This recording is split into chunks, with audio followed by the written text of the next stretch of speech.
Robert, thank you so much for being on with us today. Thank you. You're here today for a conference in Romania. I'm really excited to see how that goes, and thank you for being here. I think Romanian people appreciate it. Yeah. One thing that I would like to start talking about, because as I was talking to you beforehand, our main audience is young people that are really looking for guidance on how they can become financially free and become free as people, and especially how things go on, they're very, very confused. So we were talking about the kind of emotional habits and how we were taught. So let's start with that. What do you think is the main problem that people have in their minds when it comes to the way they've been taught and kind of like how they think about financial education as a whole? That's Rich Dad, Poor Dad is a story about my two fathers. My poor dad was a school teacher, very smart man. And my rich dad never went to school. And so the information, so starting at the age of 9, growing up in Hawaii, the information was different, the advice was different. So I think most of your viewers out there sitting inside their head are the words from their mother and father. Go to school, get a job, pay taxes, save money, buy a house because it's an asset, get out of debt, and invest in the stock market. That creates poor people. It's a hypnosis train going through your brain. So when people say, how do I change my life? Well, you change those words. I wouldn't go to school because you learn nothing about money in school. I wouldn't get a job because if I have a job, I'm an employee. And then I'd pay taxes, and I don't pay taxes. And I don't save money. And I use debt to get rich. And I don't invest in the stock market. That's why I'm rich. And so the young people who are listening right now are saying, but that's what my mom and dad said. But that's what mom and dad say all over the world. So to the young people, I just say challenge or question what you've been taught. Because from the Bible, I'm not religious, the word becomes flesh. So if you say, go to school, they say, but I learned nothing about money. Get a job, you become an employee.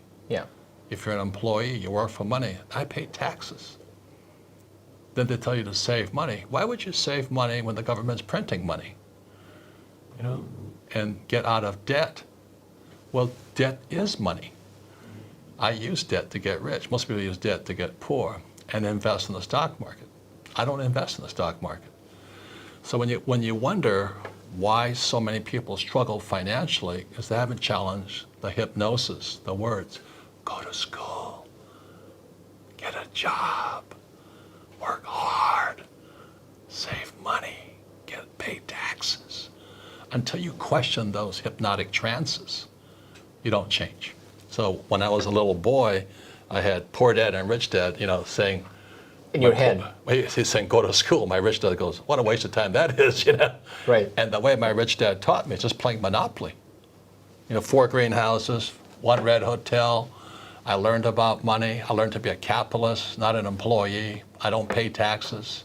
I use debt for money. And I don't invest in the stock market. And when I say that to adults, they get angry at me. So, well, that's what I've done. I said, well, that's why you're poor. But when I said to young people, you have a chance yet. You have a chance. I'm not saying I'm right. I'm just saying question the hypnotic trance put in your head, because that's what keeps people poor. And I think that's the advantage young people have, and you know that, because they haven't been brainwashed. Oh, they have been brainwashed, but they have a chance to change the brainwashing. They don't need to deny 30 years of their life. Correct. Because if you've been doing a job, and like if you're doing all those things, and now Robert is going to say this, then I either can deny that or deny 30 years of my life. So it's a big, big problem, right? Yeah, the old guys like me, they get angry at me. So I've done that all my life. I said, yeah, that's why you're poor. Yeah.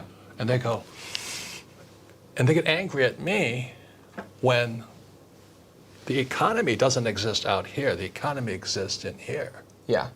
And until you change the words become flesh. If you get a job, you're an employee. If you save money, you're a saver. And why would you save money when they're printing money? And they say, invest in the stock market for your pension. Well, why would you do that? Because that's how they get your money. And, get out of debt when guys like me are using debt as money. So question it. That's all I'm saying. So, and you're saying, I think it's in your book, you said when you accept, your rich dad told you, when you accept a paycheck, your brain is dead, or you stop thinking. And I think that's very powerful to people. So what do you think about that? Well, money is a powerful force, as you know. So when I was 9 years old, growing up in Hawaii, I asked my rich dad to be my teacher, my mentor, be an apprentice to him. He says, then I'll never pay you. He says, if I pay you, you think like an employee. And wait a minute. So I had to think differently. And that's what I'm challenging the millennials right now is, you have a chance yet. Don't wait till you're an old guy like me to find out my pension is gone. See, right now in America, Wall Street is robbing the pension funds of the school teachers, the firefighter, and police officers. So there's going to be millions of people like me, my age, who they got a job, they work hard, they save money, they got out of debt, and they put the money in a pension plan, and it's all gone. So what do you think are some of those I laugh, but it's kind of funny. Yeah. And for those people, it's very unfortunate, and they think their government and the system has their back, but that's definitely not the case. It couldn't be further from the case, right? You got it. And you're being screwed. Yeah. And it starts by going to school. Yeah. And your parents tell you to go to school. Yeah. So and my rich dad said, "What are you going to learn in school about money? I mean, you can learn to be a doctor or a lawyer, but you learn nothing about money."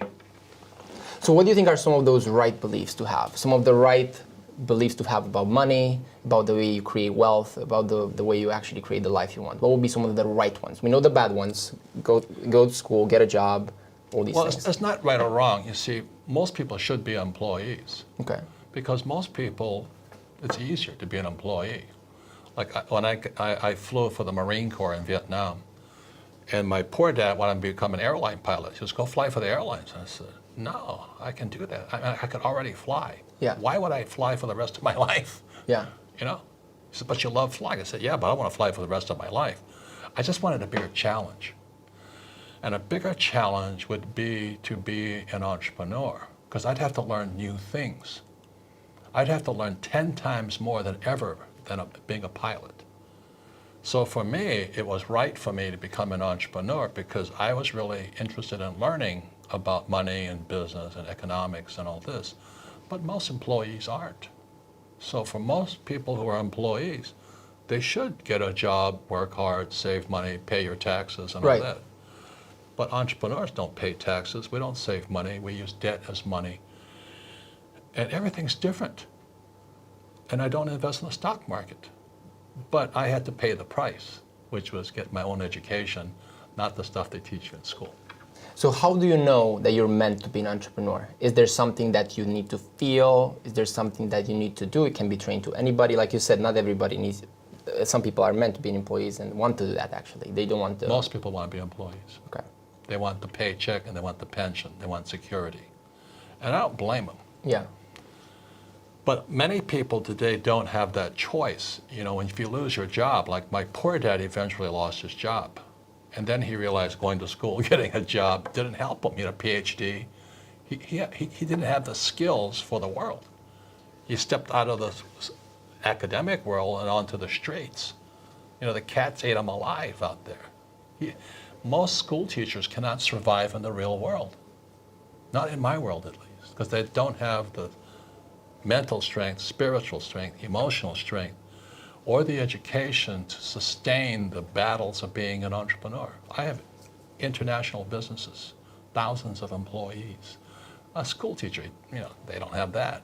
They don't want that. But unfortunately, with artificial intelligence coming and replacing more and more people, soon Uber drivers will be out of jobs too. Because of Tesla and all these other ones that are creating, driverless cars.